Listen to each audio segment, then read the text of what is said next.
আসসালামু আলাইকুম রহমতুল্লাহ। আমাদের মাদ্রাসার যারা কেন্দ্রীয় সনদ বোর্ড পরীক্ষায় অংশগ্রহণ করছে তাদেরকে নমুনামূলক প্রশ্ন দিয়ে তাদেরকে প্রস্তুতিমূলক পরীক্ষা নেওয়া হচ্ছে। আমাদের মাদ্রাসা রাবিয়া বসরি আজিজুল উলুম নুরানী কিন্ডারগার্টেন মাদ্রাসা, এখান থেকে 6 জন ছাত্রছাত্রী তারা বোর্ডে অংশগ্রহণ করেছে 3য় শ্রেণীতে। এর নাম খাদিজা। এবং আমাদের এইদিকে ছেলেদের মধ্যে থেকে আছে আমাদের ইশতিয়াক মাহমুদ, ইশতিয়াক হাবিব, এরপরে রয়েছে হুসাইন, এরপরে আয়েশা জাহিন রয়েছে।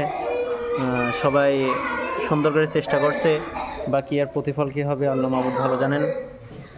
সবাই লিখছে অনেক সুন্দরভাবে।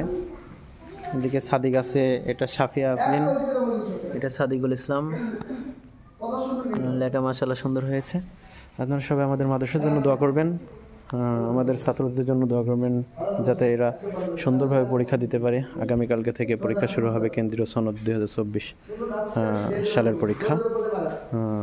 আল্লাহ তাআলা আমাদের ছাত্রদেরকে সবাইকে সুন্দরভাবে পরীক্ষা দিয়ে উত্তীর্ণ হওয়ার তৌফিক দান করুক এবং সিরিয়ালে আসার তৌফিক দান করুক। সবাই দোয়া করবেন।